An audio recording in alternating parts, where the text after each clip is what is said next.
السلام علیکم ورحمۃ اللہ وبرکاتہ۔ کیا حال ہے سب کا؟ الحمد للہ۔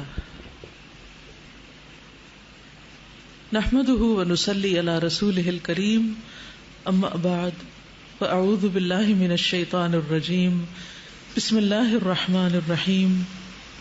رب اشرح لی صدری ویسر لی امری واحلل عقدۃ من لسانی یفقہوا قولی۔ آج کون سا دن ہے؟ عرفہ کا دن ہے اور جمعہ کا دن ہے جی، اور آپ روزے سے بھی ہیں الحمدللہ۔ عرفہ کے دن دعائیں قبول ہوتی، جمعہ کے دن کی کچھ گھڑیاں ایسی ہیں کہ جن میں دعائیں قبول ہوتی، اور روزہ دار کی دعا روزے کے دن قبول ہوتی۔ تو آج کا دن بہت خاص دن ہے، بہت اسپیشل دن ہے، اور اس کے ایک ایک لمحے کو بہت اچھی طرح اور بہت یکسوئی کے ساتھ، خشوع کے ساتھ اور عمدہ طریقے سے گزارنا چاہیے کہ ہمارا دھیان مکمل طور پر اللہ سبحانہ تعالیٰ کی طرف ہو۔ تو سب سے پہلے تلبیہ۔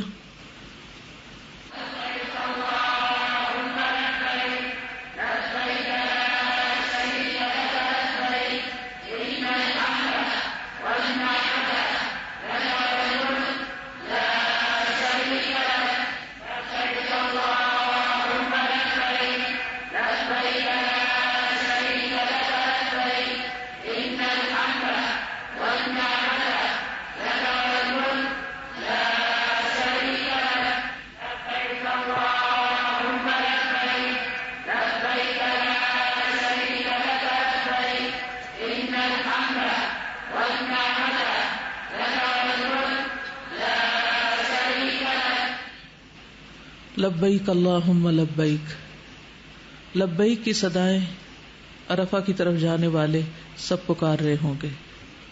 اللہ نے انہیں بلایا اور وہ اللہ کے حکم پر حاضر ہو گئے، اور اپنی زبان سے بھی اس حاضری کا اقرار کر رہے ہیں۔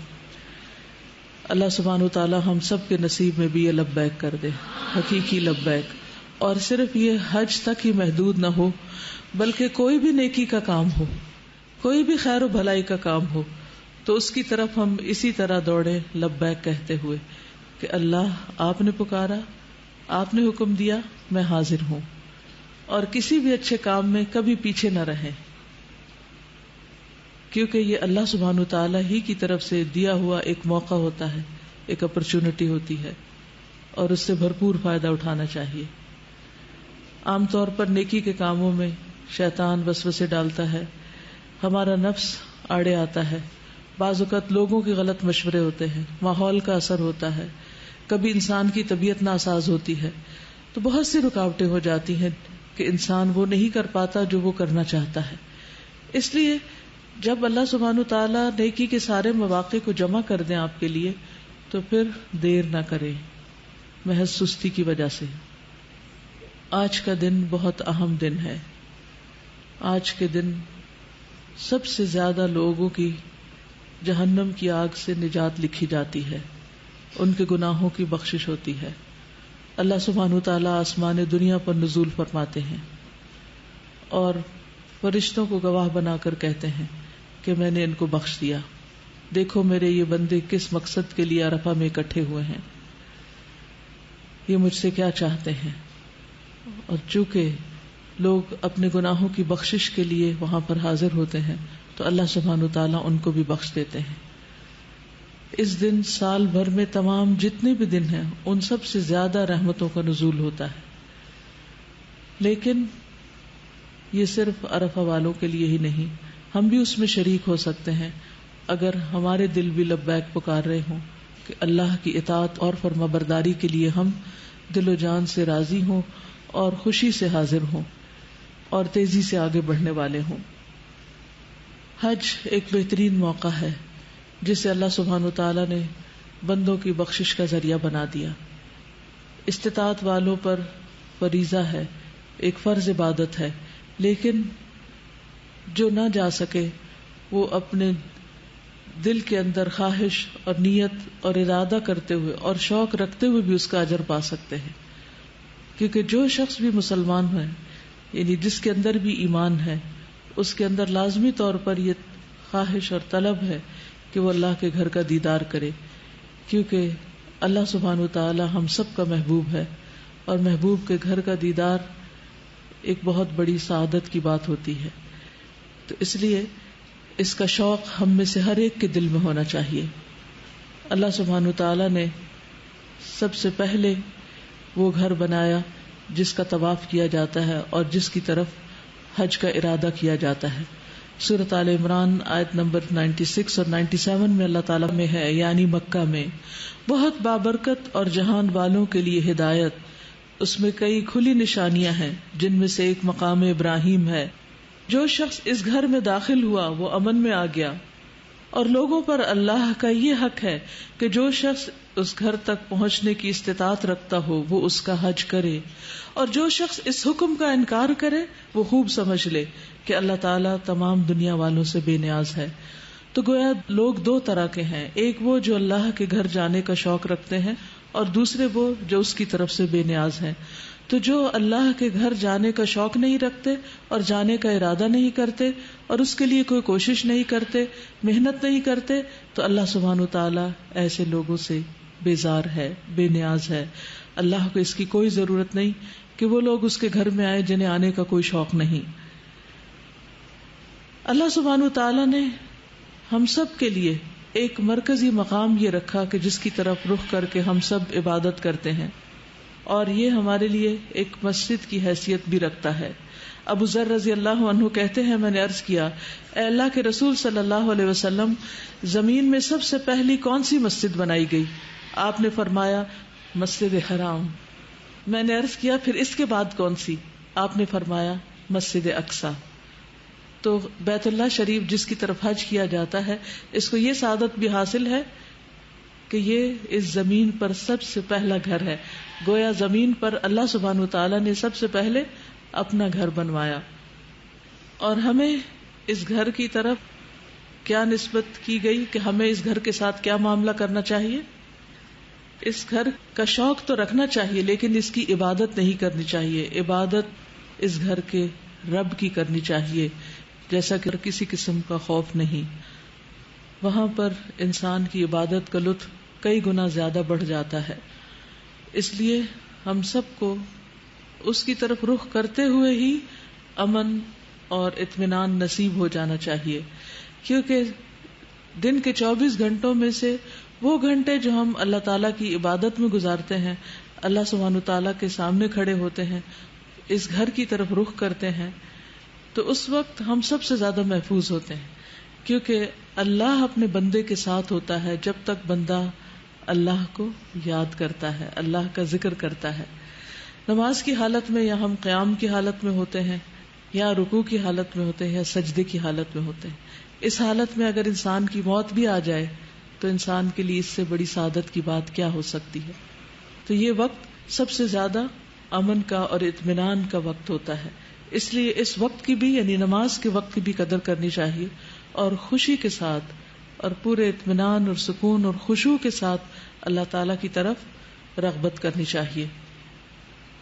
حضرت ابراہیم علیہ السلام نے اس گھر کے لیے خاص طور پر دعا کی تھی کہ اللہ لوگوں کے دل اس کی طرف مائل کر دے، اور آپ کی یہ دعا قبول ہو گئی. لہذا جس کے دل میں بھی ایمان ہوتا ہے، جس کے دل میں بھی اللہ کی محبت ہوتی ہے، وہ سب اس گھر کی طرف شوق رکھتے ہیں، اور اسی لیے خوشی خوشی جہاں کہیں بھی ہوتے ہیں قبلے کی پیروی کرتے ہیں.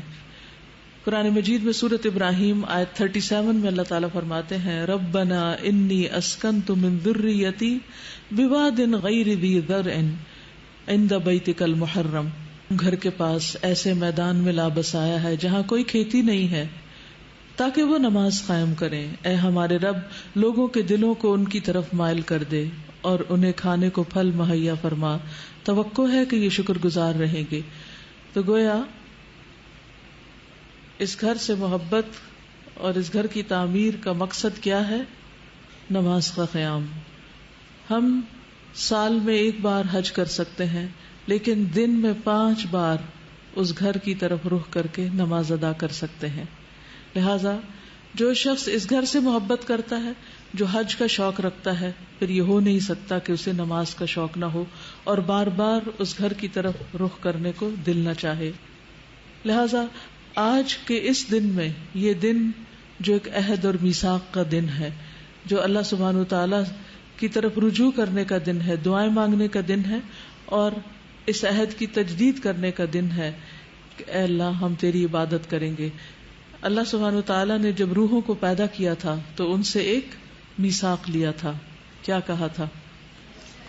الست بربکم الست بربکم.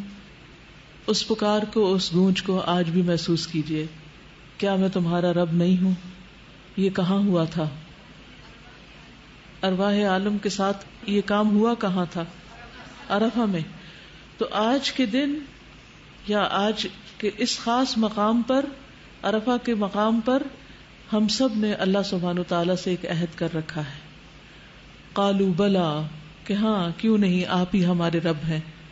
تو اب ہمیں کرنا کیا چاہیے کہ اپنے رب کی طرف راغب ہوں، اس سے دعا کریں، اس سے محبت کریں، اس کی طرف انابت کریں، اس سے ڈرنے والے ہوں، اس کا خشوع اور اس کی خشیت ہمارے اندر ہو، اور اپنی عبادتوں میں روح لائیں، اپنی عبادتوں کی تجدید کریں. اگر نمازوں میں وقت کی پابندی نہیں ہو رہی تو وقت کی پابندی کریں، اور اگر وقت کی پابندی ہو رہی ہے اور خشوع و خضوع نہیں تو اس کے لیے کوشش کریں. تو آج کا دن تجدید عہد کا دن ہے. عرفہ کا دن تجدید عہد کا دن ہے، اس عہد کو جو ہم کر کے بھول چکے ہیں. لیکن ہر پیغمبر نے آ کر اپنی اپنی قوم کو اس عہد کی یاد دہانی کرائی، اور نبی صلی اللہ علیہ وسلم نے بھی ہمیں اسی عہد کی یاد دہانی کرائی اور اپنے رب کی عبادت کی طرف بلایا. اور ہماری پیدائش کا مقصد ہی یہی ہے کہ ہم اپنے رب کی عبادت کریں. وما خلقت الجن والانس الا لیعبدون.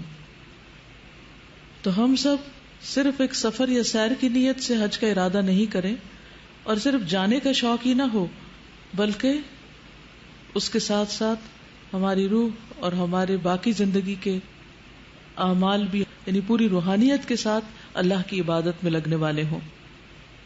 پھر انسان جب اللہ کے گھر کی طرف جاتا ہے اور لبیک پکارتا ہے تو یہ کلمہ تمام انبیاء کا کلمہ رہا ہے، یعنی لبیک اللہم لبیک. یعنی موسیٰ علیہ السلام اور باقی دیگر انبیاء نے بھی اس کلمے کو پکارا.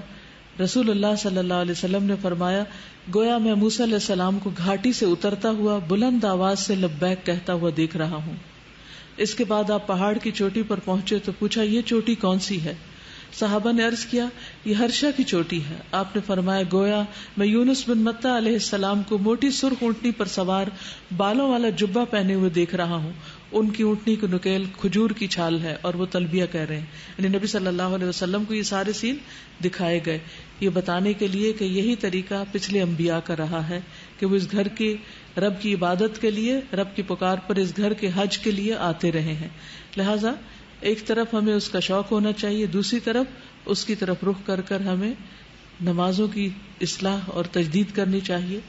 اور تیسرا نقطہ یہ ہے کہ اوور آل ہمیں اپنی زندگی میں سب سے بڑھ کر اللہ کا وفادار، اللہ کا بندہ بننا چاہیے. اللہ سبحانہ وتعالی نے پوری دنیا کے لیے خانہ کعبہ کو جہاں ایک مرکز بنایا، وہاں عرفہ کے میدان کا، اس زمین کا خاص انتخاب کیا بندوں کی بخشش کے لیے. حج کے لیے لوگ جاتے ہیں تو مختلف اوقات میں مختلف کام کر رہے ہوتے ہیں. کچھ حاجی مکہ جاتے ہیں پہلے، کچھ پہلے مدینہ جاتے ہیں. حج مکہ میں ہی ہوتا ہے، مدینہ میں صرف مسجد نبوی میں نمازیں پڑھنے کے لیے جایا جاتا ہے.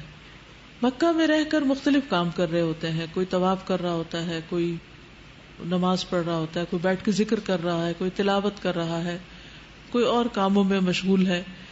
پھر اسی طرح باقی دنوں میں بھی، جیسے مینا میں سب لوگ اکٹھے ہوتے ہیں 8 تاریخ کو، تو 9 تاریخ کی وہ عبادت جو ایک پیک پہ پہنچ جاتی ہے، جس میں ساری مخلوق جو حج کے لیے جاتی ہے وہ ایک جگہ پر سمٹ آتی ہے. تو عرفہ کا میدان بہت ہی معزز اور محترم مقام ہے، اور وہاں پہنچنا ایک بہت بڑی سعادت کی بات ہے. جس طرح اللہ سبحانہ وتعالیٰ نے مختلف چیزوں کو مختلف چیزوں پر فوقیت عطا کی ہے، تو زمین کے اس ٹکڑے کو بھی اللہ تعالیٰ نے بہت فضیلت عطا کی ہے کہ جہاں بلا کر لوگوں کو بخش دیا جاتا ہے. اور خاص طور پر عرفات کے میدان میں جو قیام اور اذکار وغیرہ ہیں یا دعائیں ہیں وہ تو اپنی جگہ ہیں، لیکن عرفات سے واپسی پر بھی مسلسل اللہ کا ذکر کرنے کا حکم ہے، جیسا کہ سورۃ البقرہ میں فرمایا لیس علیکم جناح ان تبتغوا فضلا من ربکم فاذا افضتم من عرفات فاذکروا اللہ عند المشعر الحرام واذکروہ کما ہداکم وان کنتم من قبلہ لمن الضالین.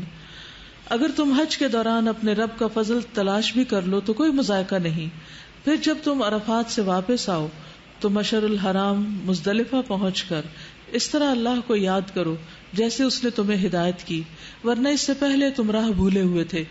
تو اس سے کیا پتہ چلتا ہے کہ اس دن کی خاص عبادت کیا ہے، اور اس دن کے اختتام پر بھی خاص عبادت کیا ہے؟ اللہ کا ذکر کی کثرت. تو یہ جو خاص دن آپ کو اللہ نے آج نصیب کیا ہے، اس میں آپ نے کیا کرنا ہے؟ زیادہ سے زیادہ اللہ کا ذکر کرنا ہے. کیسے ذکر کرنا ہے؟ فَاذْكُرُوهُ كَمَا هَدَاكُمْ، جیسے اللہ تعالیٰ نے تمہاری رہنمائی کی ہے، جیسے اس نے تمہیں یہ راہ دکھائی ہے، تو اسی طرح تم اللہ کا ذکر کرو. یعنی ذکر میں بھی من گھڑت طریقے اختیار نہیں کرنے، بلکہ جو پرسکرائبڈ طریقے ہیں، جو بتائے ہوئے ہیں، انہی کی پیروی کرنی ہے. تو عرفات کے میدان میں بھی جو دعا پڑھنی چاہیے وہ، اور جو لوگ عرفات نہیں پہنچے وہ بھی آج کے دن اسی خاص ذکر کا زیادہ سے زیادہ ورد کریں. سب سے پہلے عرفات کے میدان کی تھوڑی سی تاریخی حیثیت کے بارے میں چھوٹی سی بات کروں گی. کیا عرفات کا کوئی اور نام بھی ہے؟ کسی کو معلوم؟ جی شاباش، بارک اللہ فی علمک. عرفات کا ایک اور نام نعمان ہے. نعمان لوگ بچوں کا نام بھی رکھتے ہیں، ٹھیک ہے. نبی صلی اللہ علیہ وسلم نے فرمایا اللہ تعالیٰ نے آدم علیہ السلام کی پشت میں موجود تمام اولاد سے نعمان یعنی میدان عرفات میں عہد لیا تھا. تو یہ میدان دنیا میں آنے سے پہلے بھی تھا، اس اعتبار سے بھی خاص جگہ ہے، اور پھر حشر کے دن بھی، یعنی حشر میں بھی لوگ دوبارہ جمع ہوں گے. نبی صلی اللہ علیہ وسلم نے فرمایا اللہ تبارک و تعالی نے آدم علیہ السلام کی پشت میں موجود تمام اولاد آدم سے میدان عرفات میں عہد دیا تھا. یعنی اگر ہم آج وہاں نہیں ہیں تو دنیا میں آنے سے پہلے وہاں کا چکر لگا چکے ہیں، وہاں ہم سے عہد لیا گیا تھا. پھر اللہ تعالیٰ نے ان کی صلب سے ان کی ساری اولاد نکالی جو اس نے پیدا کرنا تھی، اور اسے اپنے سامنے چھوٹی چھوٹی چیونٹیوں کی شکل میں بکھیر دیا وہاں. پھر ان کی طرف متوجہ ہو کر ان سے کلام کیا. یعنی عہد کب لیا گیا تھا؟ جب ہم آدم کی پشت میں تھے. پھر کیا کیا گیا؟ چیونٹیوں کی شکل میں سب جس نے دنیا میں آنا ہے قیامت تک سب کو وہاں پھیلا دیا گیا. تبھی پورے آئے ہوں گے نا. اگر اصل سائز میں ہوتے تو پھر تو اس میدان میں سب پورے نہیں آ سکتے تھے. اور فرمایا الست بربکم قالوا بلا شہدنا ان تقولوا یوم القیامت انا کنا عن ھذا غافلین او تقولوا انما اشرک آباؤنا من قبل وکنا ذریۃ من بعدہم افتہلکنا بما فعل المبطلون. اللہ تعالیٰ نے فرمایا کیا میں تمہارا رب نہیں ہوں؟ انہوں نے کہا کیوں نہیں؟ یہ گواہی اس لیے لی ہے تاکہ تم قیامت کے دن یہ نہ کہہ سکو کہ ہم اس سے بے خبر تھے، یا تم یہ کہنے لگو کہ ہم سے پہلے ہمارے آباء و اجداد نے بھی شرک کیا تھا، ہم ان کے بعد انہی کی اولاد تھے، تو کیا تو ہمیں باطل پرستوں کے عمل کی وجہ سے ہلاک کرے گا؟ یعنی ہمارے ماں باپ مشرک تھے اس لیے ہم نے شرک کیا. تو اللہ تعالیٰ نے اس غلط فہمی کا ازالہ کر دیا کہ اصل میں انسانیت کی تخلیق کی بنیاد شرک پر نہیں رکھی گئی، توحید پر رکھی گئی ہے. آدم علیہ السلام نے شرک نہیں کیا. آدم علیہ السلام اور ان کی اولاد توحید پر قائم رہی. شرک کا آغاز تو نوح علیہ السلام کے وقت میں ہوا تھا. تو جو لوگ مشرکین ہیں اور وہ یہ کہتے ہیں کہ ہمارے والدین چونکہ مشرک ہیں اس لیے ہم آباء و اجداد کے دین پر ہیں تو یہی اصل دین ہے، تو یہ ان کی غلط فہمی ہے. اللہ تعالیٰ نے قرآن مجید میں اس عہد کا ذکر کرتے ہوئے اس بات کو کھول کر بیان کر دیا کہ قیامت کے دن کوئی بھی بہانہ نہیں کر سکے گا کہ ہمیں پتہ نہیں تھا کہ کس کی عبادت کرنی چاہیے. بعض اوقات لوگ سوال کرتے ہیں نا کہ اچھا وہ لوگ جو کسی مشرک گھر میں پیدا ہوئے، جو کسی کافر کے ہاں پیدا ہوئے، ان کو اسلام کا پتہ ہی نہیں چلا، تو پھر ان کے ساتھ کیا معاملہ کیا جائے گا؟ تو یہ آیت اس کا جواب دیتی ہے کہ اللہ سبحانہ وتعالیٰ نے ہر بندے کی فطرت میں توحید رکھ دی ہے. اندر کی توحید طلب کرتی ہے کہ ایک اللہ ہی کی عبادت کی جائے، یعنی توحید ہی کو دین مانا جائے. لیکن انسان کس بنا پر یہ نہیں کر پاتا اور شرک میں مبتلا ہو جاتا ہے؟ اس کے اسباب کیا ہیں؟ نمبر 1 ماں باپ، کہ اگر وہ شرک کر رہے ہیں تو اولاد ماں باپ کے احترام میں شرک کرنا شروع کر دیتی. قرآن مجید میں آتا ہے کہ اگر ان سے دلیل مانگی جائے تو وہ کیا کہتے ہیں؟ انما وجدنا علیہ آباءنا، کہ ہم نے اپنے باپ دادا کو اسی دین پر پایا ہے تو ہم بھی اسی کی پیروی کر رہے ہیں. دوسرے یہ کہ انسان اپنے ماحول میں آس پاس میں جو کچھ دیکھتا ہے پھر اس سے متاثر ہو جاتا ہے. لیکن اللہ سبحانہ وتعالیٰ نے نبی صلی اللہ علیہ وسلم کو بھیج کر اور اس سے پہلے ابراہیم علیہ السلام کے ذریعے شرک کا کلا کما کیا تھا. اور نبی صلی اللہ علیہ وسلم کا سب سے بڑا کارنامہ یہ ہے کہ آپ نے اس بیت اللہ اور مکہ کو، جہاں اللہ کا گھر ہے، اور اس مرکز توحید کو واپس اس کی اصل حالت میں لوٹا دیا تھا. اور قیامت تک وہاں اللہ کے فضل سے اہل توحید ہی کا غلبہ رہے گا. اور آپ دیکھیے کہ آج کے میڈیا کے دور میں تو کچھ مشکل ہی نہیں یہ جاننے کی کہ مختلف لوگ کس کی عبادت کرتے ہیں. اور خانہ کعبہ کے 24 گھنٹے کا جو لائیو چینل ہے جس میں حرم کو ہر وقت دکھایا جاتا ہے اور اس میں قرآن مجید آ رہا ہوتا ہے اور اس کے اوپر ترجمہ بھی ساتھ ساتھ دیا جا رہا ہوتا ہے، دنیا میں کہیں بھی کوئی شخص اس کو دیکھ سکتا ہے. تو یہ ایک بہت بڑا میسج ہے، پیغام ہے پوری دنیا والوں کے لیے توحید کا. اور اس کے ساتھ ساتھ آپ کی امت، انبیاء کا سلسلہ ختم ہونے کے بعد اب یہ وعدہ، یہ میثاق کون یاد کرائے گا؟ امت محمد صلی اللہ علیہ وسلم. تو آپ کا فرض ہے، آپ کا کام ہے کہ زیادہ سے زیادہ لوگوں تک اللہ کا پیغام پہنچائیں اور لوگوں کو توحید پر لائیں. میدان عرفات ابراہیم علیہ السلام کی وراثت بھی ہے.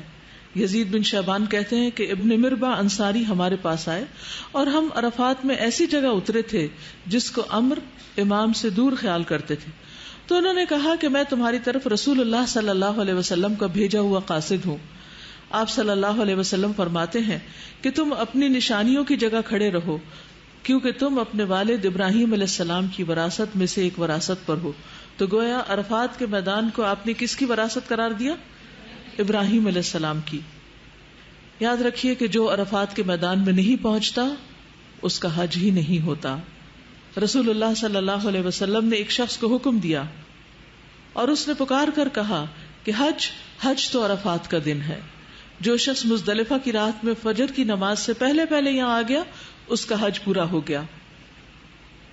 پھر آپ دیکھیے کہ اس خاص دن میں جو لوگ عرفات میں جاتے ہیں، حج کرتے ہیں، ان کے لیے نمازوں کے اوقات بھی بدل دیے جاتے ہیں. حدیث میں آتا ہے کہ رسول اللہ صلی اللہ علیہ وسلم عرفات اور مزدلفہ کے علاوہ ہمیشہ نماز اس کے وقت پر ادا کرتے تھے. نماز اس کے وقت پر ادا کرتے تھے. عرفات میں ظہر اور عصر کو ملایا جاتا ہے. سورج کا زوال ہوتے ہی دونوں نمازیں اکٹھی پڑھی جاتی ہیں، خواہ امام کے پیچھے پڑھی جائیں یا خود الگ سے پڑھی جائیں.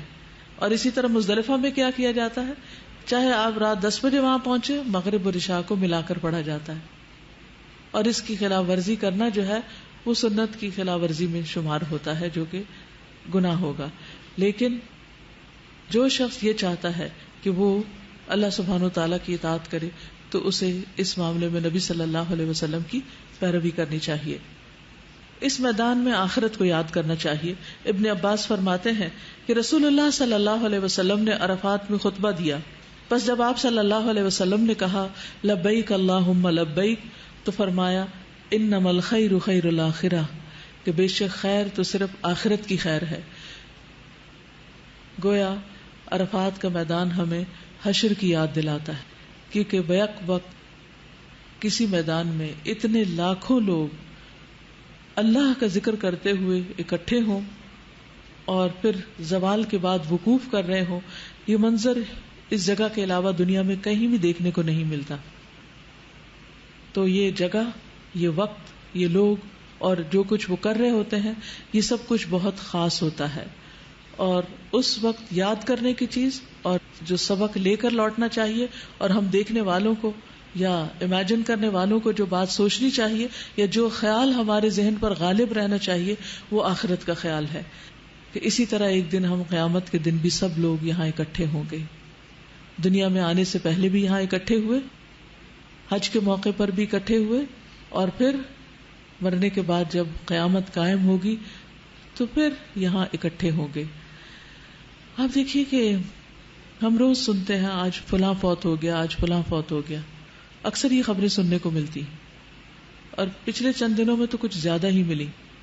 تو بہت کچھ قریبی جاننے والے دنیا سے رخصت ہو گئے. تو جو ہی مجھے کسی کی بھی وفات کی اطلاع ملی، سب سے پہلے اس کی بخشش کی دعا تو کی ہی، لیکن سب سے پہلے جو خیال مجھے آیا وہ یہ کہ اب وہ واپس نہیں پلٹ سکتے، واپسی کا کوئی راستہ نہیں.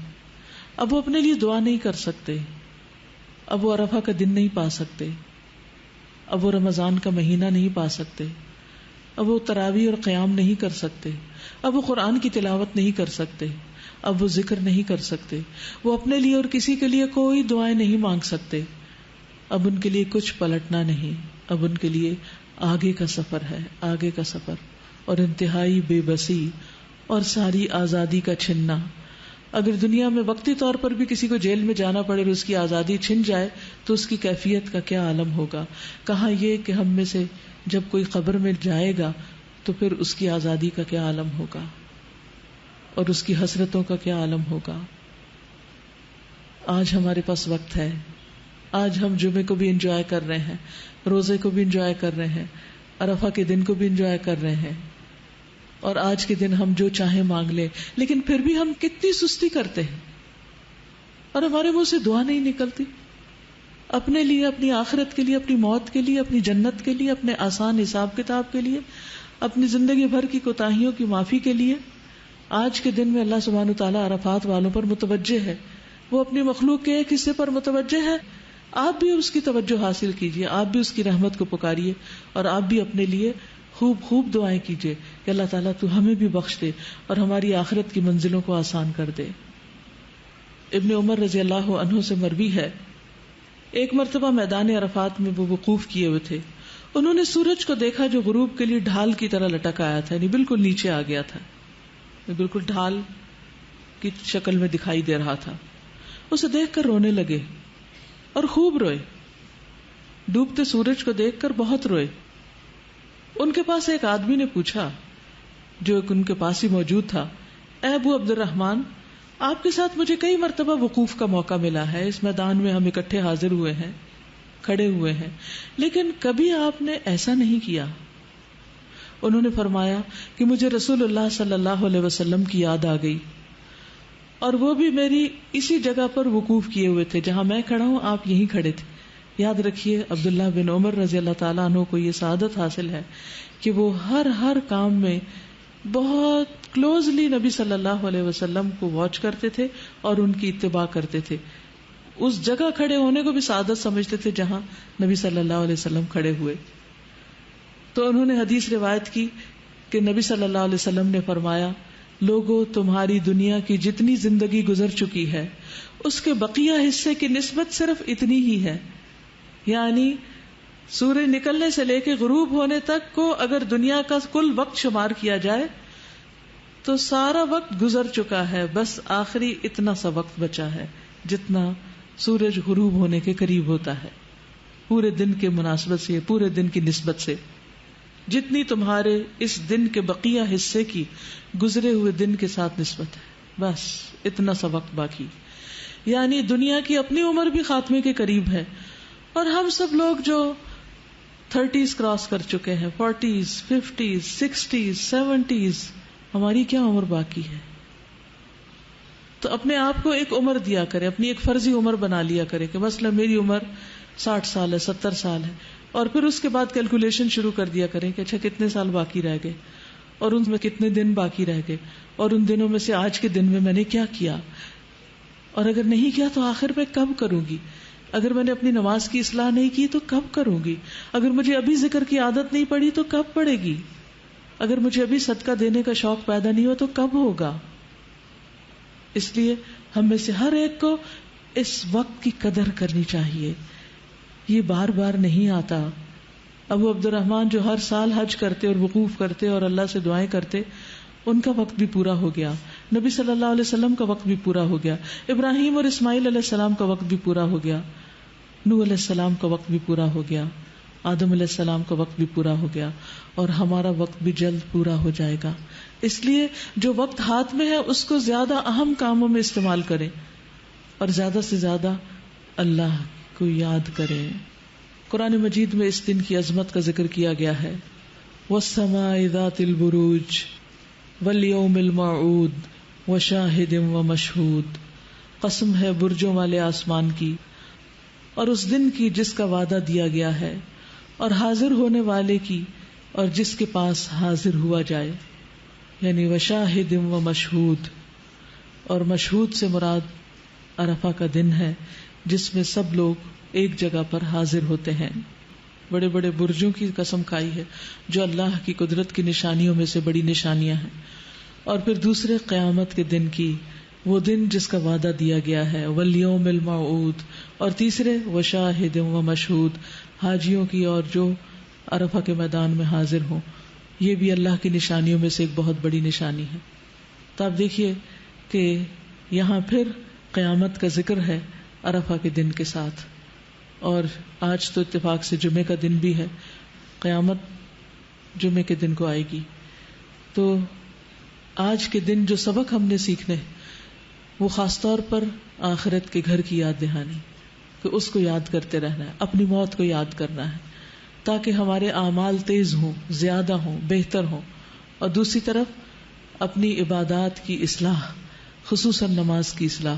اور تیسری طرف ذکر کی عادت، اٹھتے بیٹھتے چلتے پھرتے.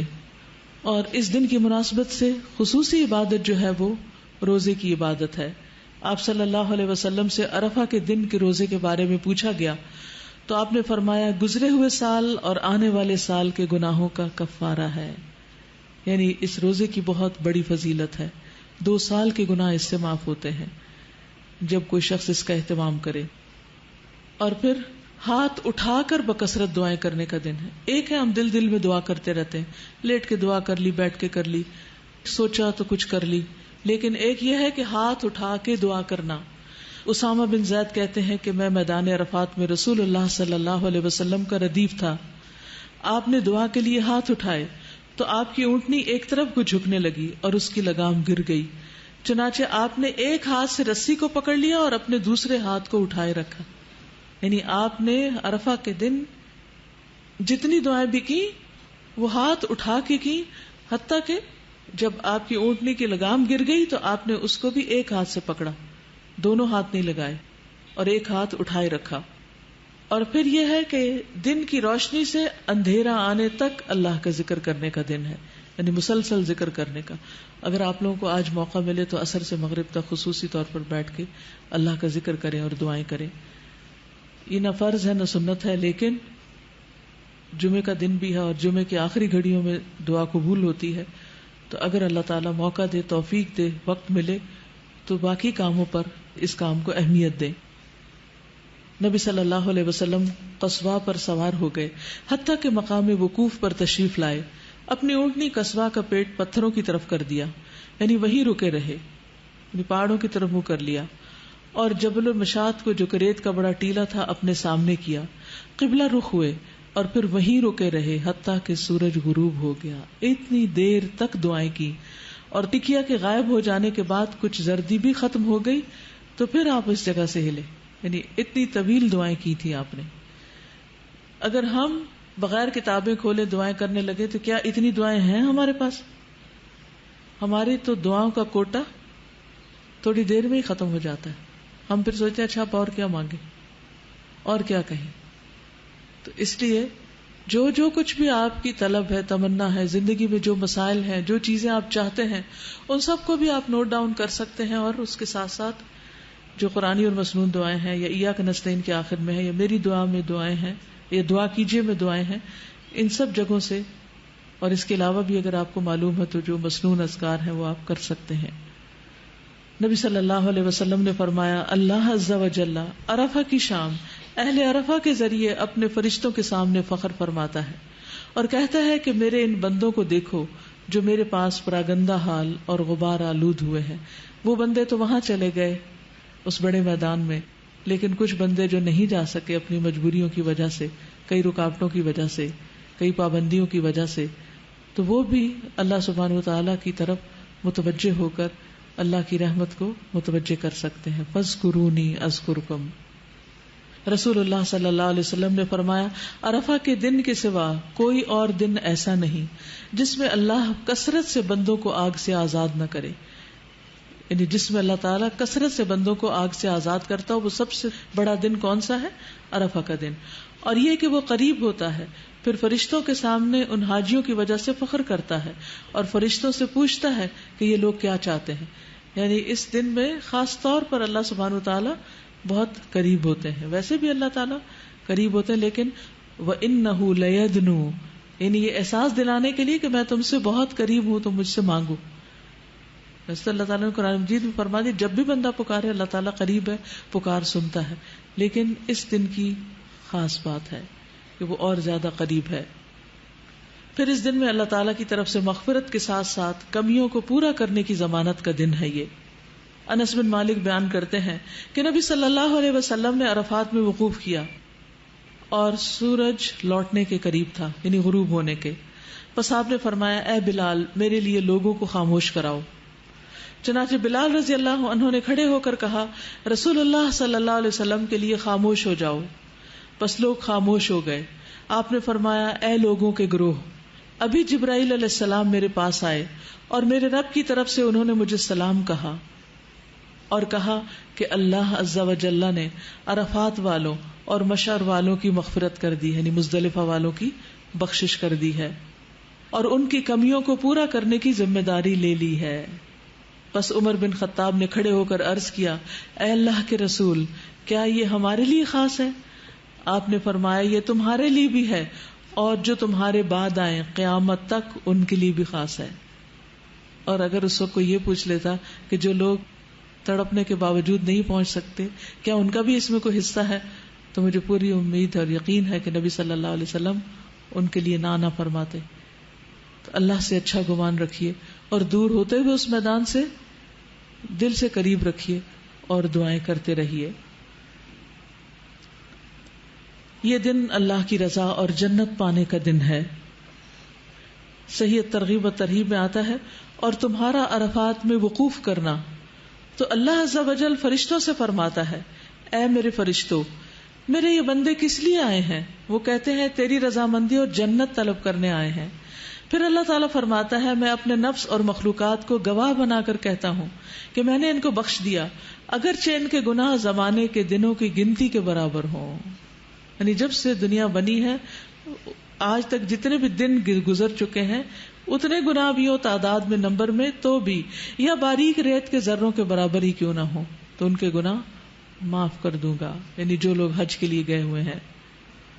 نبی صلی اللہ علیہ وسلم نے فرمایا، تمہارا دوپہر کے بعد عرفات میں کھڑے ہونا تو اللہ تعالیٰ آسمان دنیا پر نازل ہوتا ہے اور فرشتوں سے تم پر فخر کرتا ہے، فرماتا ہے میرے بندے میرے پاس کھلے اور گہرے راستے سے پراگندہ حالت میں آئے جو میری جنت کے امیدوار ہیں، پس اگر تمہارے گناہ ریت کے ذروں یا بارش کے قطروں یا سمندر کی جھاگ برابر بھی ہوں تو میں انہیں بخش دوں گا۔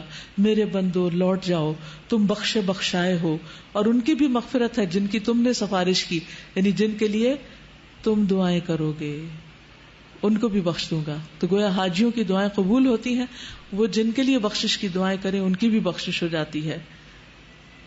تو سچے دل سے دعا بھی مانگے اور نیت کریں کہ اللہ تعالیٰ آئندہ سال ہم سب کو حج پہ لے جائے۔ پوری دنیا کی دولت انسان قربان کر دے تو یہ جگہ نہیں پا سکتا، یہ جگہ آسانی سے نہیں ملتی۔ دنیا میں آپ دیکھیے چھوٹی چھوٹی جگہ لینے کے لیے ہم کتنی ایفرٹ کرتے ہیں، ہمیں آگے جگہ مل جائے، ہمیں کرسی اپنی پسند کی مل جائے. خاص طور پر جو لوگ میچز وغیرہ دیکھتے ہیں یا کہیں ڈرامے دیکھ رہے ہوتے ہیں یا اپنی پسند کی کوئی چیزیں، تو اس وقت وہ کتنا زیادہ کانشیس ہوتے ہیں اپنی سیٹنگ کے بارے میں. بعض لوگ ہزاروں روپے خرچ کر کے اچھی جگہ اپنی سیٹ بک کراتے ہیں. تو سوچئے عرفات کے میدان کی سیٹ بکنگ کے لیے اگر کچھ خرچ کرنا پڑے تاکہ سارے گناہ معاف ہو جائیں، تو اس سے بڑا کامیاب سودا اور کیا ہو سکتا ہے. تکبیرات. اللہ اکبر اللہ اکبر لا الہ الا اللہ اللہ اکبر اللہ اکبر وللہ الحمد اللہ اکبر کبیرا والحمد للہ کثیرا وسبحان اللہ بکرۃ واصیلا. عرفہ کا دن اور جمعہ جب اکٹھا آئے تو ان کی کیا مماثلت ہے. قرآن مجید کی آیت جو ہے وشاہد و مشہود، اس کا ایک معنی یہ بھی کیا گیا ہے کہ شاہد سے مراد جمعہ کا دن ہے اور مشہود سے مراد عرفہ کا دن ہے. اور جمعہ کے دن کو اللہ نے ہمارے لیے ذخیرہ کیا ہے. یہ صحیح الجامع کی روایت ہے کہ شاہد جمعہ کا دن اور مشہود عرفہ کا دن. سورۃ البروج کی آیت وشاہد و مشہود آیت نمبر 3. اس دن جب عرفہ اور جمعہ اکٹھا ہوا تھا تو دین کی تکمیل ہوئی تھی. یعنی عرفہ کا دن اپنی جگہ، جمعہ کا دن اپنی جگہ اہمیت کا حامل، لیکن جب سونے پہ سہاگا ہو جائے اور ایک دن کے ساتھ دوسرا بھی ساتھ شامل ہو جائے، 2 in 1 ہو جائے، اور بھی زیادہ اہمیت ہو جاتی ہے. عمر بن خطاب سے روایت ہے کہ ایک یہودی نے ان سے کہا، اے امیر المؤمنین، تمہاری کتاب میں ایک آیت ہے جسے تم پڑھتے ہو، اگر وہ ہم یہود پر نازل ہوتی تو ہم اس کے نزول کے دن کو عید بنا لیتے. آپ نے پوچھا وہ کون سی آیت ہے؟ اس نے جواب دیا، الیوم اکملت لکم دینکم واتممت علیکم نعمتی ورضیت لکم الاسلام دینا. آج میں نے تمہارے لیے تمہارے دین کو مکمل کر دیا اور اپنی نعمت تم پر تمام کر دی. یعنی سب سے بڑی نعمت مل گئی کہ پورا دین ہمیں ملا، اور تمہارے لیے دین اسلام کو پسند کیا. عمر رضی اللہ عنہ نے فرمایا کہ ہم اس دن اور اس مقام کو خوب جانتے ہیں. جب یہ آیت رسول اللہ صلی اللہ علیہ وسلم پر نازل ہوئی اس وقت آپ عرفات میں جمعہ کے دن کھڑے ہوئے تھے. حضرت عمر نے کیا کہا کہ میں اس دن کو خوب جانتا ہوں جب یہ آیت نازل ہوئی تھی. کہاں نازل ہوئی تھی؟ عرفات کے دن جو جمعہ کا دن تھا. اور یہ دن کئی سالوں بعد آتا ہے. مجھے اچھی طرح یاد ہے کہ آخری تعلیم القرآن جس کی میں نے تکمیل کی تھی وہ جمعہ کا دن بھی تھا، عرفہ کا دن بھی تھا، تکمیل کا دن بھی تھا، اور اس کے ساتھ ساتھ یعنی روزہ بھی تھا. اور جس وقت تکمیل ہو رہی تھی اس وقت بالکل دن کا آخری حصہ تھا، یعنی دعا ہو رہی تھی اور اس وقت ساتھ تکمیل ہو رہی تھی اور ساتھ افطار ہو گئی تھی. تو اور اس میں کچھ بھی پلان نہیں کیا تھا، یعنی جب کورس شروع ہوا تو دور پار بھی خیال نہیں تھا، حتیٰ کہ آخری مہینے کے آخری ہفتے میں بھی یہ خیال نہیں آیا کہ یہ سب کچھ اللہ تعالیٰ اکٹھا کر دیں گے. تو یہ سب کچھ جب اکٹھا ہو گیا تو پھر واقعی دل سے اللہ کا شکر ادا کیا، کیونکہ انسان چاہے بھی تو اپنی مرضی سے ان چیزوں کو اکٹھا نہیں کر سکتا کہ اس کے قرآن کی تکمیل بھی ہو، لوگ بھی جمع ہوں، اجتماعی دعا بھی ہو رہی ہو، اور پھر روزے سے بھی ہو انسان، اور اس کے ساتھ ساتھ جمعہ بھی ہو اور عرفہ بھی ہو. تو یہ اللہ سبحانہ وتعالیٰ کی بہت بڑی نعمتوں میں سے ایک نعمت ہوتی ہے، اور اللہ تعالیٰ ہمیں ان نعمتوں پر شکر گزار بنائے اور ہمیں بار بار ایسے مواقع عطا کرے. اس کے بعد میں سمجھتی ہوں کہ آج مجھے بہت زیادہ خوشی ہے کہ یہ 2 دن اکٹھے ہوئے اور آپ کے ساتھ میں یہاں اکٹھی ہوں، اور جمعے کے دن میں جمعہ پڑھنے سے تھوڑی ہی دیر پہلے ہم سب اس مجلس میں عرفہ کے دن کی یاد تازہ کر رہے ہیں اور عہد میثاق کو بھی زندہ کر رہے ہیں. سچ بتائیے کہ آج کے دن آپ میں سے کس کس کو عہد میثاق یاد آیا تھا کہ آج کے دن ہم نے میثاق کیا تھا؟ ایک شخص. عموماً ہم عرفہ کے دن کو میثاق کا دن نہیں سمجھتے، ہمیں یاد نہیں آتا. تو میثاق کے دن ہم نے ایک عہد کیا تھا، تو آج کا دن پھر کیا ہوا؟ عہد کی تجدید کا دن. یہ چیزیں یہ آئندہ سالوں کی یاد دہانی کے لیے نوٹ کر کے رکھ لیں، ورنہ پھر ہمارے دل زنگ آلود ہو جاتے ہیں اور یہ چیزیں ہمیں بھول جاتی ہیں، اپنے لیے بھی اور اپنے بچوں کے لیے بھی اور اپنے ساتھیوں کے لیے اور شاگردوں کے لیے اور سب کے لیے، جس تک ہم یہ پیغام پہنچا سکیں۔ جمعہ اور عرفہ دونوں دنوں میں غسل مستحب ہے، مجھے امید ہے آپ سب نے غسل کیا ہوگا، اگر کوئی کسی وجہ سے رہ گیا ہے تو جا کر لے۔ ایک شخص نے حضرت علی سے غسل کے بارے میں پوچھا، انہوں نے کہا اگر تم چاہو تو روزانہ غسل کر لو۔ اس نے کہا میں عام غسل کے بارے میں نہیں پوچھ رہا، خاص غسل یعنی جمعے کے دن کے بارے میں پوچھ رہا ہوں، اور عرفہ کے دن اور قربانی کے دن اور عید الفطر کے دن، تو یہ خاص غسل کے بارے میں پوچھ رہا ہوں۔ تو آپ نے فرمایا، نہیں حضرت علی نے فرمایا کہ خاص غسل کون کون سا ہے؟ جمعے کا دن، عرفہ کا دن، قربانی کا دن اور عید الفطر کا دن۔ تو یوم النحر کو بھی انشاءاللہ آپ غسل کریں گے عید کے لیے۔ پھر یہ بھی ہے کہ عرفہ اور جمعہ دونوں دن کی دعا قبول ہوتی۔ جبریل علیہ السلام نے نبی صلی اللہ علیہ وسلم کو بتایا اس جمعہ میں ایک ایسی گھڑی ہے کہ جو بندہ اس میں اپنے رب سے خیر کی دعا مانگے، جس کا وہ مستحق ہو تو وہ اس کو نواز دے گا، یا وہ کسی شر سے پناہ مانگے اور اس شر سے بھی بڑے شر سے اس کو دور کر دیا جائے گا، یعنی جس شر سے اس نے پناہ مانگی ہے اس سے بھی اور اس سے بھی بڑے شر سے اللہ تعالیٰ اس کو بچا لے گا۔ فَوَقَاهُمُ اللَّهُ شَرَّ ذَلِكَ الْيَوْمِ، اللہ ہم سب کو آخرت کے دن کے شر سے بچا لے، اور اس کو آخرت میں ہم یوم المزید کہیں گے۔ یوم المزید کون سا ہے؟ جمعہ کا دن ہے، جس دن اللہ سبحانہ وتعالیٰ کا دیدار ہوگا۔ ان دونوں دنوں میں خطبہ ہوتا ہے۔ جابر بن عبداللہ کہتے ہیں میں نے رسول اللہ صلی اللہ علیہ وسلم کو حج کے موقع پر اپنی اونٹنی قصبہ پر سوار ہو کر عرفات کے دن خطبہ دیتے ہوئے دیکھا تھا۔ نبی صلی اللہ علیہ وسلم نے فرمایا جمعہ خطبہ میں حاضر ہوا کرو اور امام کے قریب بیٹھا کرو، آگے پہنچنے کی کوشش کیا کرو۔ اب عرفہ کے دن کی خاص دعا کیا ہے؟ لا الہ الا اللہ وحدہ لا شریک لہ لہ الملک ولہ الحمد وہو علی کل شیء قدیر۔ نبی صلی اللہ علیہ وسلم نے فرمایا بہترین دعا وہ ہے جو عرفات کے دن مانگی جائے۔ دیکھ لیجیے اب اس حدیث کے لفظوں کو دیکھیے، بہترین دعا وہ ہے جو عرفات کے دن مانگی جائے۔ اب یہاں یہ نہیں کہا گیا کہ عرفات والے مانگے، یا عرفہ کے دن ہم بھی مانگ سکتے ہیں۔ اور بہترین دعا وہ ہے جو میں نے مانگی اور مجھ سے پہلے نبیوں نے مانگی، اور وہ ہے لا الہ الا اللہ وحدہ لا شریک لہ لہ الملک ولہ الحمد وہو علی کل شیء قدیر، کہ اللہ کے سوا کوئی معبود نہیں، وہ اکیلا ہے، اس کا کوئی شریک نہیں، اسی کی بادشاہت ہے اور سب تعریف اسی کے لیے ہے، وہ ہر چیز پر قدرت رکھتا ہے۔ 3 دفعہ پڑھیے لا الہ الا اللہ۔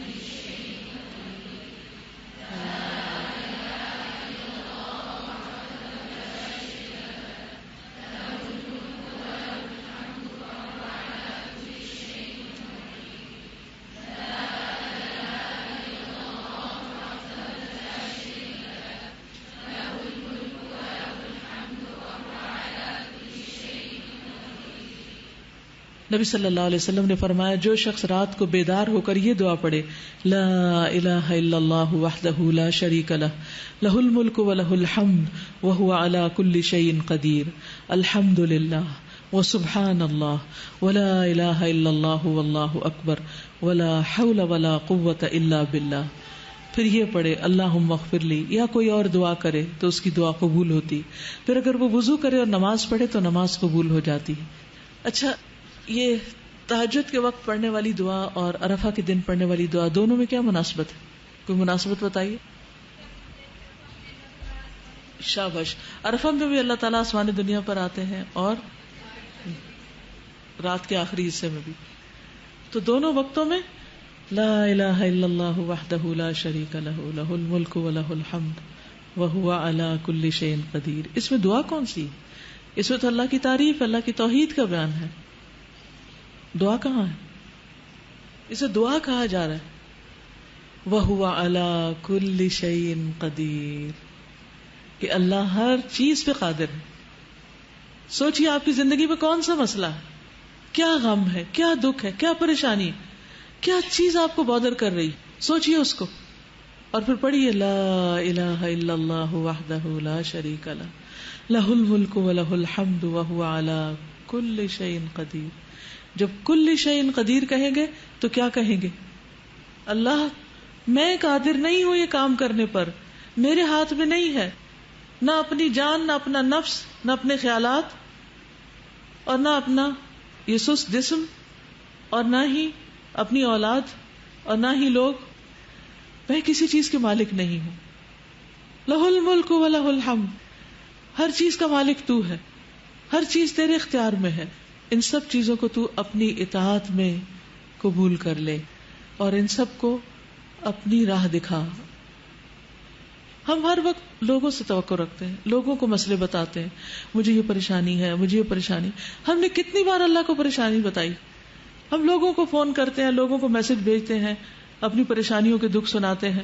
وہ سنتے ہیں یا نہیں سنتے، پڑھتے ہیں یا نہیں پڑھتے، پڑھتے ہیں اور جواب دیتے ہیں یا نہیں دیتے، اور پھر بھی انہیں کو سنائے چلے جاتے ہیں. تو ایسے تمام اوقات میں ہمیں کیا کرنا چاہیے؟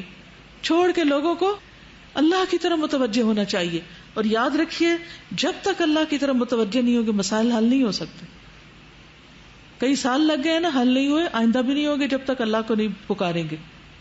تو میں آپ میں سے ہر ایک کو، جو بھی میری بات سن رہا ہے، ایک ایک کو یہ تاکیداً کہوں گی کہ جو بھی زندگی میں آپ کے مسئلہ ہے، جو بھی دکھ اور پریشانی ہے، اس سب کو دل میں لا کر، رو کر، اللہ کی قدرت اور اس کے ملک اور اس کی توحید کا واسطہ دے کر اسی سے دعا کیجیے کہ اللہ تو اس پریشانی کو دور کر دے.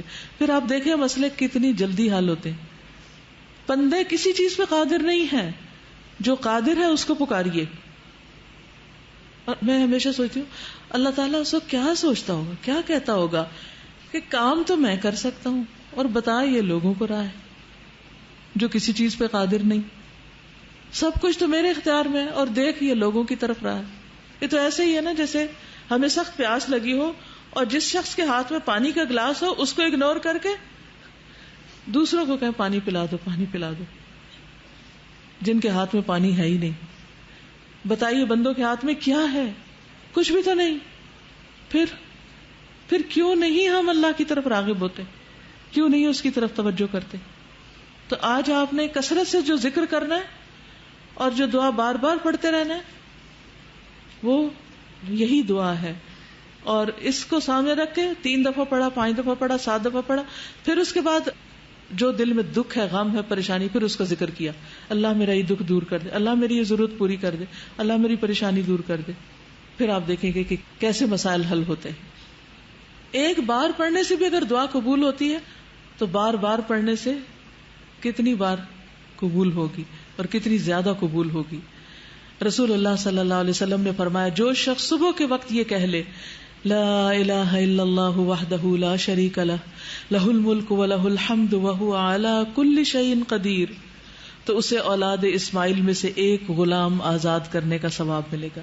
گویا صبح صبح صدقہ کر دیا آپ نے اور اس کے لیے 10 نیکیاں لکھی جائیں گی اور اس سے 10 غلطیاں مٹا دی جائیں گی اور اس کے 10 درجات بلند کیے جائیں گے اور شام تک وہ شیطان سے حفاظت میں رہے گا. اور اگر شام کو کہہ لے تو صبح تک اس کے لیے یہی کچھ ہے. تو ویسے تو عادت بنا لینی چاہیے 33 دفعہ سبحان اللہ، 33 دفعہ الحمدللہ، 33 دفعہ اللہ اکبر اور 34ویں بار لا الہ الا اللہ وحدہ لا شریک لہ لہ الملک ولہ الحمد وہو علی کل شیء قدیر. اور جو 10 بار پڑھے اس نے گویا 4 غلام آزاد کیے. پھر اسی طرح جو 10 بار یہ پڑھے جس میں بیدہ الخیر یحیی و یمیت کے الفاظ بھی شامل کر دیے گئے ہیں، تو جو یہ پڑھتا ہے اس کے لیے 10 نیکیاں لکھی جاتی ہیں، 10 گناہ معاف ہوتے ہیں، 10 درجات بلند ہوتے ہیں. یہ کلمات اس کے لیے ہر ناپسندیدہ چیز اور شیطان مردود سے حفاظت کا ذریعہ بن جاتے ہیں. شرک کے علاوہ کوئی گناہ اسے گھیر نہیں سکتا، یعنی ہر گناہ سے چھٹکارا ہو جائے گا اور وہ عمل کے لحاظ سے تمام لوگوں میں سب سے افضل شمار ہوگا. مگر وہ شخص اس سے برتری لے جاتا ہے جو اس سے زیادہ یہ کلمہ کہہ دے. پھر ان کلمات کے پڑھنے سے درجات بلند ہوتے ہیں. 100 بار پڑھنے کا اجر کیا ہے کہ شیطان سے حفاظت رہتی ہے اور کوئی شخص اس سے بہتر عمل نہیں کرتا جو کلمہ 100 بار یہ پڑھ لے. کوئی شخص اگر عام دنوں میں نہیں پڑھے تو اللہ کی رضا کے لیے آج تو کم از کم 100 بار اس کو ضرور پڑھ لیں. پھر اسی طرح مغرب کی نماز کے بعد خاص طور پر حفاظت کے لیے کلمہ بہت مفید ہے. رات سے ڈرتے ہوں, اپنے گناہوں سے ڈرتے ہوں تو یہ کلمہ پڑھیں, جتنے بھی گناہ ہوں گے اللہ تعالیٰ معاف فرما دیں گے. پھر اسی طرح بازار میں داخل ہوتے وقت اس کلمے کو پڑھنے کے بہت درجات ہیں. 10 لاکھ یعنی 1 ملین نیکیاں لکھی جاتی ہیں اس شخص کے لیے جو بازار میں داخل ہوتے وقت یہ کلمہ پڑھتا ہے. کچھ لوگوں کے گھر بھی بازار میں سے گزر کے آتے ہیں تو ہر روز عادت بنا لیں کہ بازار سے گزرتے ہوئے یا گاڑی بھی گزر رہی ہو آپ کی تو یہ کلمہ پڑھ لیں. لا الہ الا اللہ وحدہ لا شریک لہ لہ الملک ولہ الحمد یحیی ویمیت وہو حی لا یموت بیدہ الخیر کلہ وہو علی کل شیء قدیر. اور اللہ تعالیٰ اس کے 10 لاکھ درجے بلند کرتا ہے, کیونکہ بازار غفلت کی جگہ ہے, جو وہاں پڑھتا ہے اس کے درجے بلند ہو جاتے ہیں. تو اس دعا کو پڑھنے کے لیے کون سے مواقع ہیں؟ صبح شام, یا 1 بار, 10 بار, 100 بار, 200 بار, جتنا پڑھ سکیں. سوتے وقت 1 بار, رات کو آنکھ کھلنے پر 1 بار, بازار میں داخل ہوتے وقت 1 بار, ہر نماز کے بعد 3 بار, مغرب کی نماز کے بعد 10 بار, دوران سفر 1 بار, صفا مروہ چڑھتے وقت 3 بار, اور عرفہ کے دن انگنت بار. عرفہ کے دن آپ صلی اللہ علیہ وسلم نے لوگوں کو خطبہ بھی دیا تھا اور انہیں مختلف چیزوں کی نصیحت کی تھی, اور خاص نصیحت جو اس دن کی گئی وہ آپ کو بھی کرتی ہوں. ادا بن خالد کہتے ہیں, میں نے عرفہ کے دن رسول اللہ صلی اللہ علیہ وسلم کو اپنے اونٹ کی دونوں رکابوں پر کھڑے ہوئے دیکھا اور بلند آواز سے فرما رہے تھے, اے لوگو, یہ تمہارا کون سا دن ہے؟ لوگوں نے کہا, اللہ اور اس کا رسول ہی بہتر جانتے ہیں. آپ نے پوچھا, یہ تمہارے مہینوں میں سے کون سا مہینہ ہے؟ لوگوں نے کہا, اللہ اور اس کا رسول ہی بہتر جانتے ہیں. آپ نے پوچھا, تمہارے شہروں میں سے یہ کون سا شہر ہے؟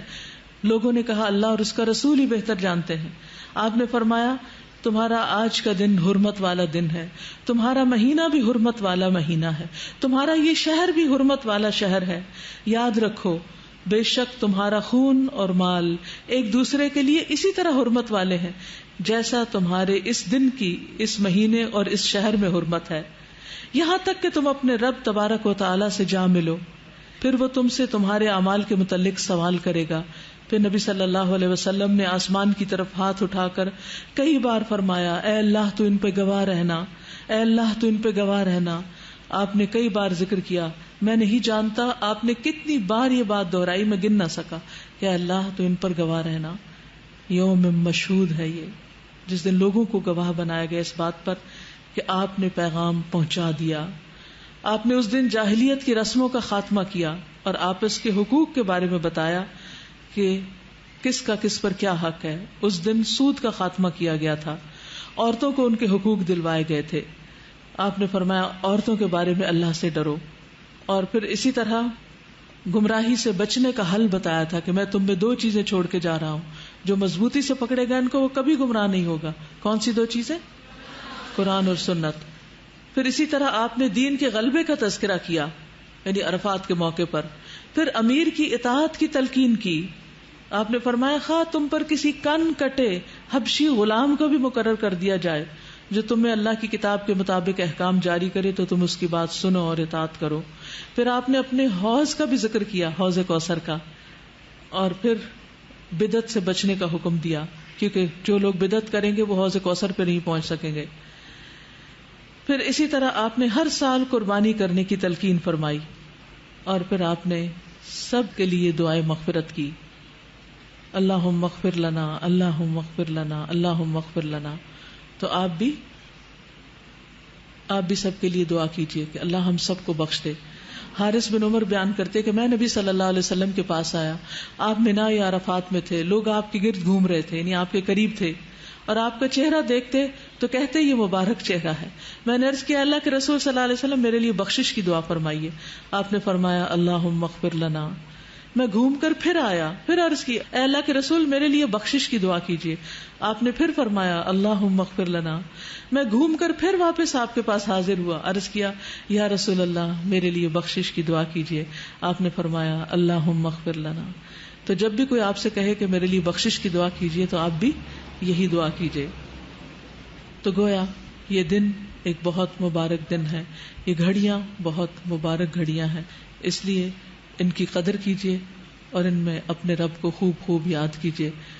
اس نیت سے پھر ایک دفعہ لبیک سنتے ہیں اور پڑھتے ہیں کہ اللہ تعالی ہمیں بھی پھر اپنے گھر میں بلائے.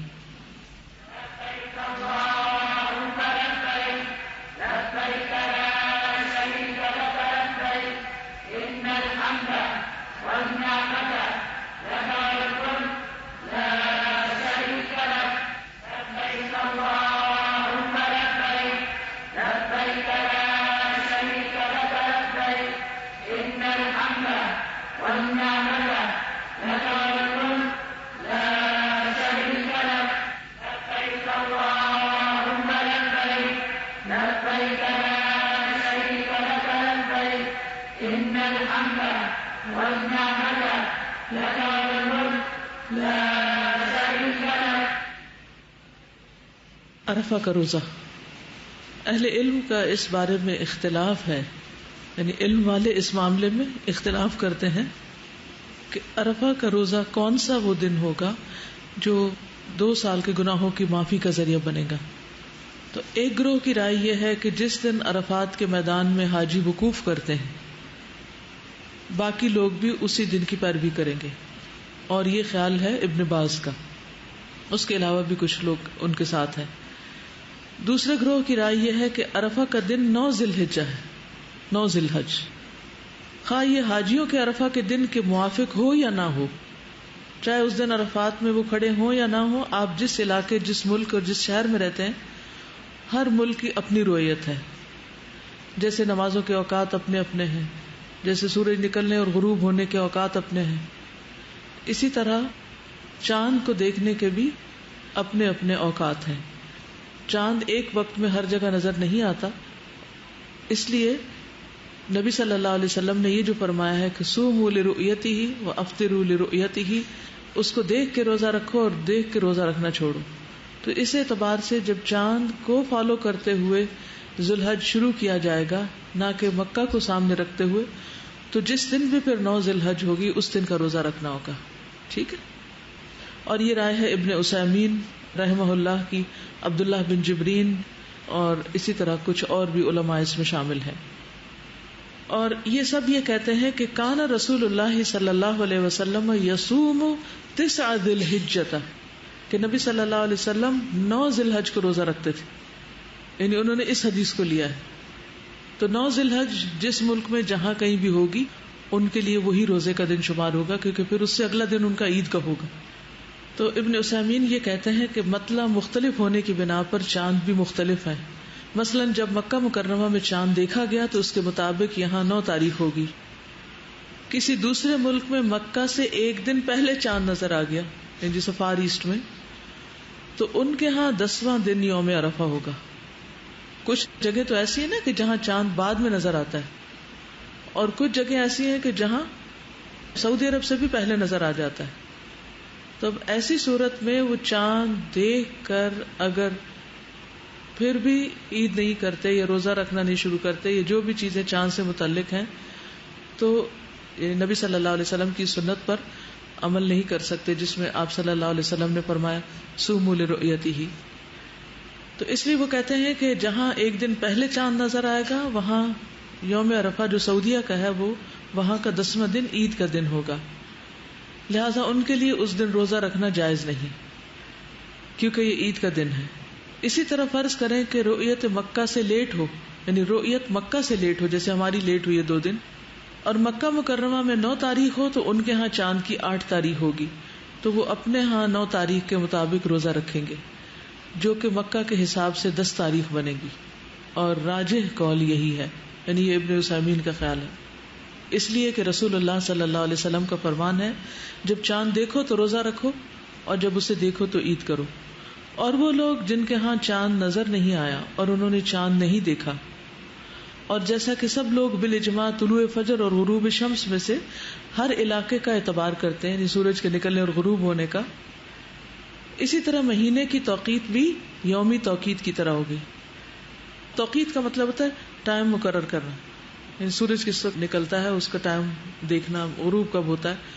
کہتے ہیں کہ جس طرح یومی توقیت ہے ایسے ہی شہری توقیت بھی ہوگی. شہری ہوتا ہے مہینے کی، یعنی جس طرح ڈیلی نمازوں کے ٹائمنگز فرق ہیں، ویسے یہاں کے اور کینیڈا کے تو اسی طرح شہری یعنی منتھلی جو چاند کا دیکھنا ہے وہ بھی فرق ہو سکتا ہے. تو جہاں جیسے نظر آئے گا، جیسے سورج کے مطابق یا چاند کے مطابق جو عبادات ہوں گی اسی کو فالو کیا جائے گا. قرآن مجید میں اللہ تعالیٰ فرماتے ہیں فمن شہد منکم الشہر، یہ رمضان سے متعلق ہے. فمن شہد، تو جو مشاہدہ کرے، جو دیکھے، پالے تم میں سے اس مہینے کو، فلیصمہ، تو اسے چاہیے کہ روزہ رکھے. تو اس میں بھی شاہدہ کا لفظ کس بات کی دلیل ہے؟ شہادت، جی وٹنس، جو وٹنس کرے. اور جو بیمار ہو یا مسافر ہو اسے دوسرے دنوں میں گنتی پوری کرنی چاہیے. اللہ تمہارے ساتھ آسانی کا ارادہ چاہتا ہے، سختی کا نہیں. وہ چاہتا ہے کہ تم گنتی پوری کر لو اور اللہ تعالیٰ کی دی ہوئی ہدایت کے مطابق اس کی بڑائی بیان کرو اور اس کا شکر ادا کرو. تو اس کا مفہوم یہ ہے کہ اگر کسی نے مہینہ نہیں پایا، چاند نہیں دیکھا، تو اس پر پھر روزہ رکھنا اس دن کا لازم نہیں ہوگا، وہ آغاز نہیں کرے گا. اب سوال ہی پیدا ہوتا ہے کہ ہو سکتا ہے چاند ہو لیکن بادل ہوں اور اس وجہ سے نہ دیکھ پا رہے ہوں، تو اس کا بھی حل بتایا آپ نے. بخاری کی روایت ہے صوموا لرؤیتہ وافطروا لرؤیتہ فإن غمی علیکم فأکملوا عدۃ شعبان 30. جب تم اس چاند کو دیکھو تو روزہ رکھو، جب اس کو دیکھو تو روزہ رکھنا چھوڑ دو.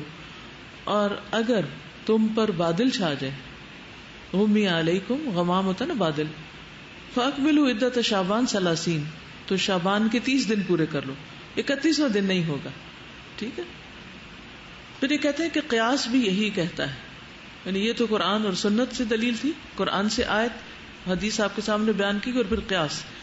تو کہتے ہیں کہ ہر ملک میں روزہ کھولنا اور سحری بند کرنا علیحدہ، اور اس کا مطلب غروب شمس کے اعتبار سے علیحدہ ہوتا ہے. نمازوں کے اوقات بھی، فجر کسی جگہ جلدی شروع ہو رہی ہوتی ہے، کسی جگہ بعد میں شروع ہو رہی ہوتی ہے.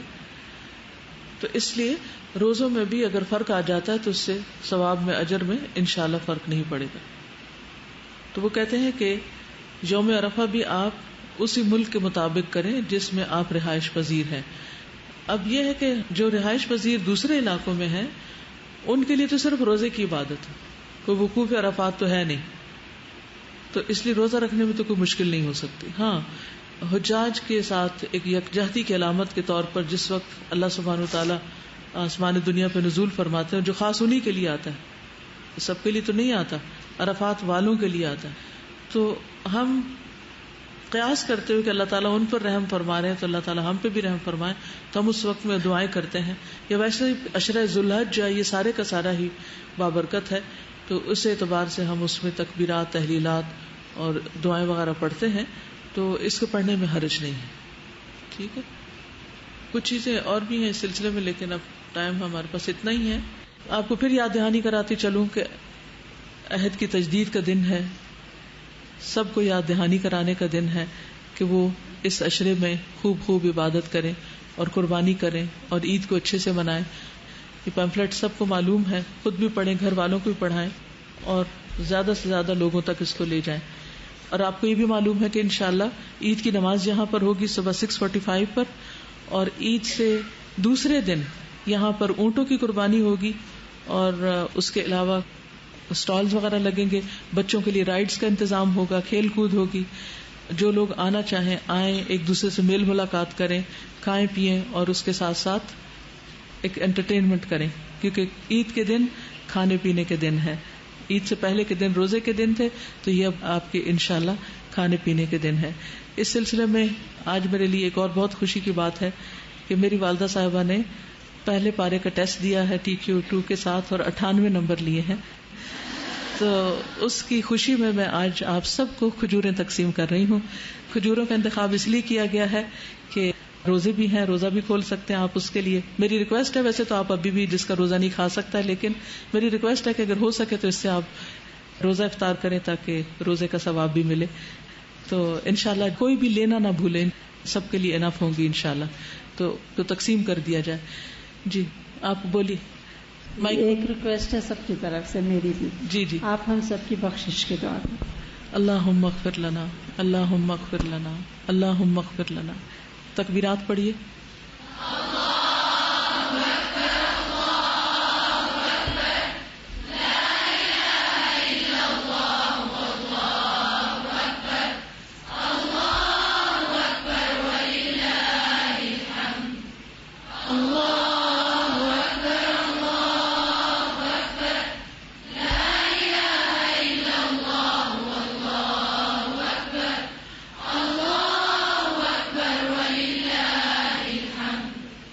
ایک دوسری بات یہ کہ آج انشاءاللہ فقہ القلوب کی کلاس ہوگی 2 بجے، تو یعنی آپ اپنے اسکیڈول میں رکھیے. کوئی کچھ کہنا چاہ رہا تھا، ہاتھ کھڑا کرتے. جی